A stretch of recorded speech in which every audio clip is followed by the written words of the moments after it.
তো বন্ধুরা কেমন আছেন সবাই? আশা করি ভালোই আছেন। আমিও ভালো আছি। তো অনেক দিন হয়ে গেল বাবার বাড়িতে, এবার তো বাড়ি ফিরতে হবে। আজ মঙ্গলবার বাড়ি ফিরবো। তো তার আগে চলুন একটু মেজদির দোকান থেকে ঘুরে আসি। এই যে চলে এসেছি সায়ন নার্সারিতে। এই হচ্ছে আমার মেজদির দোকান। তো খুব সুন্দর সুন্দর গাছ আছে, কয়েকটা দেখে নিন। আমি কিছু কিছু গাছ এখান থেকে নিয়ে গেছি।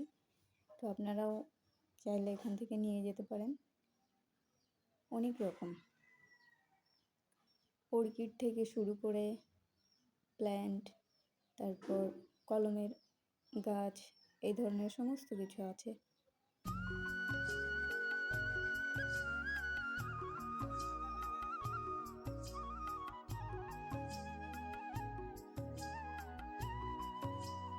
দেখুন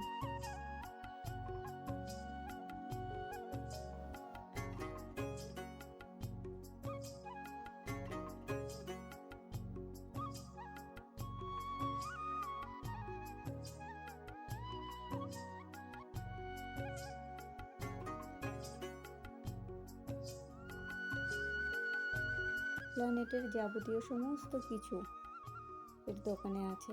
খুব সুন্দর সুন্দর, দেখুন গাছগুলোও আছে খুব সুন্দর। চারা গাছ, কলমের গাছ, মানি প্ল্যান্ট, অনেক রকমের।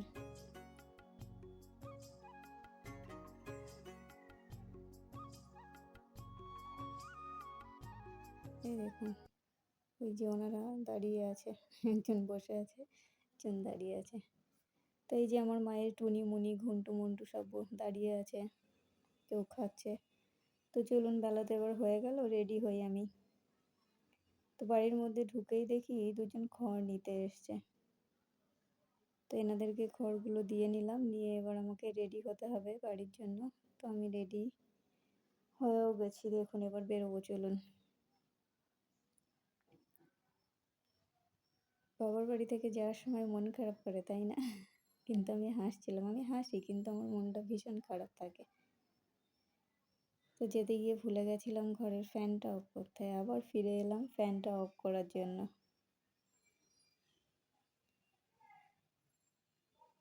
এখন 12টা বাজে। তো 12:30টার ট্রেনটা ধরবো। এখান থেকে যেতে 15 মিনিট টাইম লাগবে। তো এখান থেকে যাব, বাবার কাছে যাব, একটু বাবার সাথে দেখা করব, তারপর টোটোতে উঠব। চলুন যাই। একরাশ মন খারাপ নিয়ে চলুন যাই। আবার কবে আসবো জানি না, কারণ আমার তো সহজে বাবার বাড়ি আসা হয় না। 9 মাস 6 মাস পর, বছরে 2বার হয়তো আসা হয়।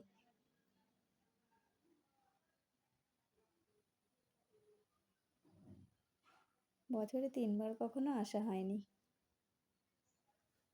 1 বছর পর আসা হয়েছে, কিংবা তার মধ্যে আর একবার আসা হয়েছে।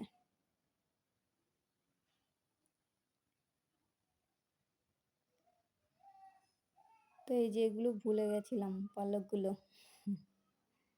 তো সেইগুলো আনতে গেল তনু। টুনিমুনি ভালো থাকিস, এবার জন্য এসে দেখি মা হয়ে গেছিস।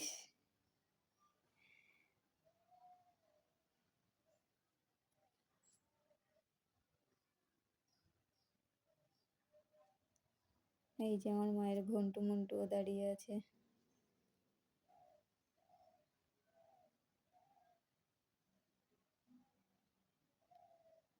দুটো ব্যাগ ভর্তি করে মা কী সব জিনিসপত্র দিয়েছে কি জানি। যাই হোক, বাড়ি গিয়ে দেখবো, চলুন। ওগুলো বয়ে মায়ে নিয়ে যাচ্ছে। চললাম বাড়ি ছেড়ে।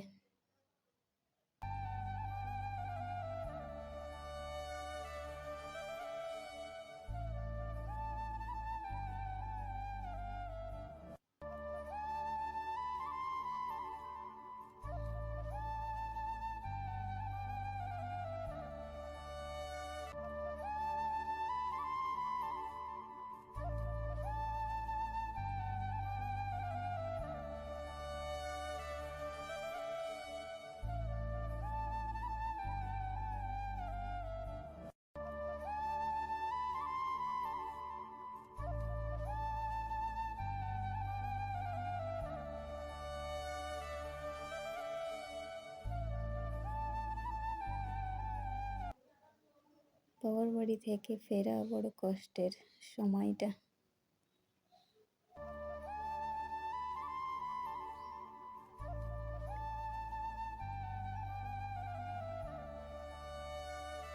এখানে দাঁড়িয়ে আছে আমার মা আর মাইমা, মানে মেজদির শাশুড়ি। মেজদির শাশুড়িকে প্রণাম করতে গেলেই না উনি কেঁদে ফেলে।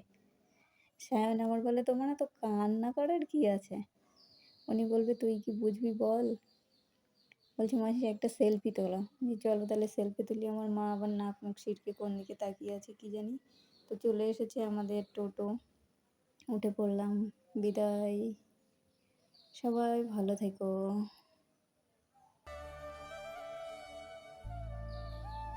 তো চলুন এবার আমরা যাই। চলে এসেছি আমরা বাজারের মধ্যে, পুলিশ স্টেশন ছাড়িয়ে যাচ্ছে স্টেশনের দিকে। এখানে বোনের দোকান, দিদির দোকান সমস্তই পার করে চলে এলাম। আর দোকান নেই, দোকান ভেঙে ফেলেছে। আবার আসছে বছর, কিংবা চৈত্র মাসে হয়তোবা। দেখুন, কাল যখন এসেছিলাম তখন কত সুন্দর বাজারটা সাজানো ছিল, তাই না? আজকে দেখুন, শূন্য হৃদয় নিয়ে বসে আছে তারকেশ্বর বাজার। চলে এসেছি আমরা স্টেশনে। তো নেমেও পড়লাম। তনুকে বললাম, বাবা টিকিটটা কেটে নে। ও চলে গেল টিকিটটা কাটতে। আমি সামনে এগোই, চলুন ট্রেন দাঁড়িয়ে আছে। তো আমি ব্যাগপত্র ওগুলো নিয়ে গিয়ে সামনে দাঁড়ালাম। ও আসুক, তারপরেই ট্রেনে উঠব একসাথে।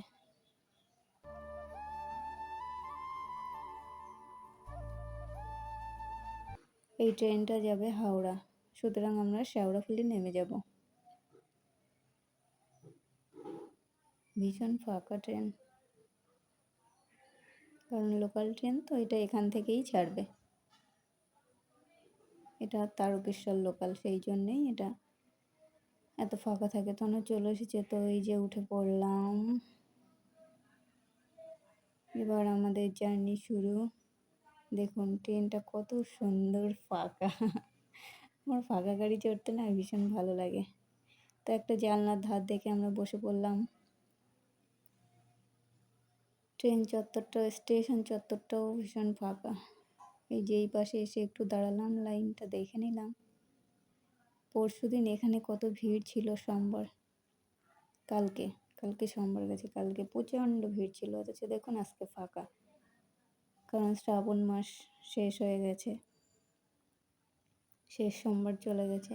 তো এখনও দেখুন দু একজন যাত্রী এখনও আসছে যাচ্ছে। এরকম সারা বছরই চলতে থাকে, এটা শুধু শ্রাবণ মাস না, সারা বছরই দু একজন যাত্রী চলতেই থাকে। তো এই বাচ্চাটা এসেছিলো এখানে ভিক্ষা নিতে, মানে কিছু পয়সা চাইতে। তো আমি দিলাম কিছু, একটু দেখে খারাপও লাগে। তো আমার ট্রেন চলতে শুরু করছে, তারকেশ্বর ছেড়ে যাচ্ছি। বাই বাই তারকেশ্বর, ভালো থেকো বাবা ভোলানাথ।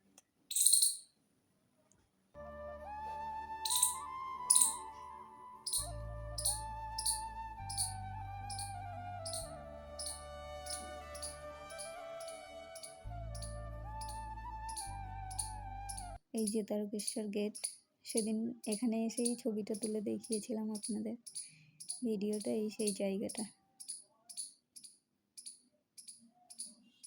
তারকেশ্বর ছেড়ে আমরা চলে আসলাম শেওড়াফুল। তো নেমে পড়লাম। এবার ঘাট পার হতে হবে, তো এখান থেকে হেঁটেই যেতে হবে অনেকটা রাস্তা। তো চলুন হাঁটা শুরু করি। যেতে হবে বাজারের ভেতর দিয়ে। এখানে অনেক নতুন নতুন ফল এই যে এখানে দেখতে পাওয়া যায়। এই যে এই বাজারটা, এই শেওড়াফুল বাজারটা হচ্ছে পাইকারি সেলের বাজার এটা। এই যে বাজারের মধ্য দিয়েই আমরা চলছি।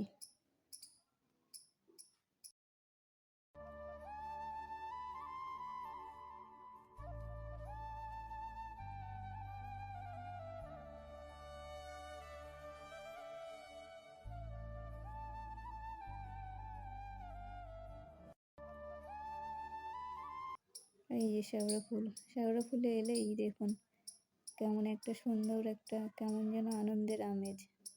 এই দেখুন এখান থেকে বাক্স সাজিয়ে নিয়ে যাত্রীরা সবাই যায় এই গঙ্গা থেকে স্নান করে। দেখুন বাবার ধামে যাবার সমস্ত সরঞ্জাম এখানেই পাওয়া যায়। দেখুন দু চোখ ভরে শুধু দেখতে হয়। কিন্তু আমি ভিডিওগুলো ভালো করে করতে পারছিলাম না, কারণ আমার চলতে পথে ভিডিওগুলো করা তো, আর এদিকে গাড়ি ধরতে হবে সেই তাড়া থাকে। সেই জন্য এইভাবেই ভিডিওটা করতে হয় আমাকে। তো এখানে লাইনে দাঁড়িয়ে ঘাটপাড়ের টিকিট কেটে নিলাম।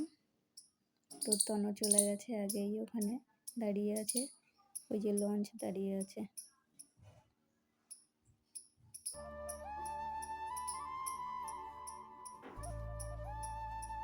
এই হচ্ছে শেওড়াফুল ঘাট।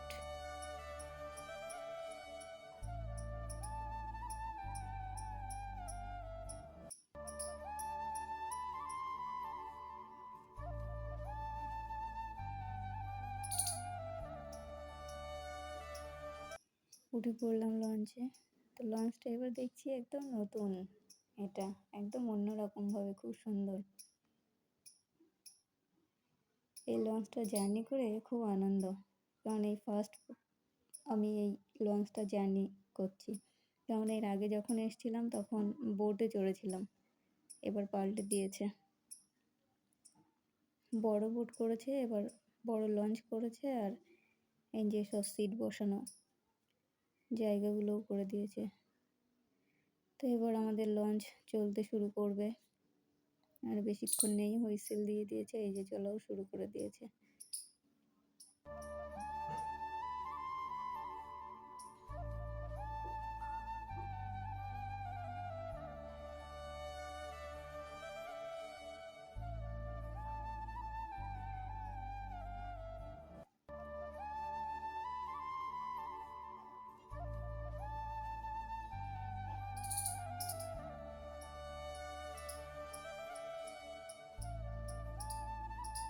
তো নামবো এবার আমরা, চলে এসেছি মনিরামপুর ঘাট।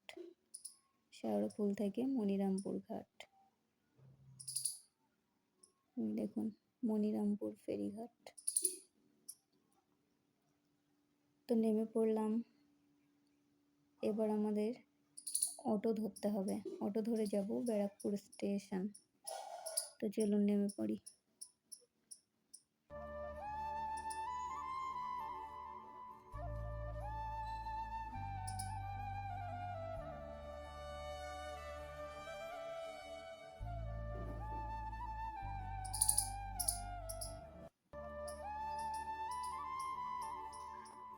আমার ছেলের কাছে ছিল 3খানা ব্যাগ, ওর খুব কষ্ট হচ্ছিল, তার উপরে গেল ব্যাগের হাতলখানা ছিঁড়ে। তো এই যে অটোতে উঠে পড়েছি, আমরা চলছি ব্যারাকপুরের রাস্তায়। ব্যারাকপুরের রাস্তাটা না আমার ভীষণ ভালো লাগে, কারণ এই রাস্তাটা ভীষণ নির্জন, আর এটি হচ্ছে ইতিহাসের রাস্তা। কারণ এই জায়গাগুলোতে বেড়ালেই আমার ইতিহাস ইতিহাস মনে হয়, যেন ইতিহাসের গন্ধ পাই আমি। কিছু কিছু জায়গা আমার কাছে এমনটা মনে হয়, সব জায়গাগুলো না কিন্তু। দেখুন কত সুন্দর নির্জন জায়গা।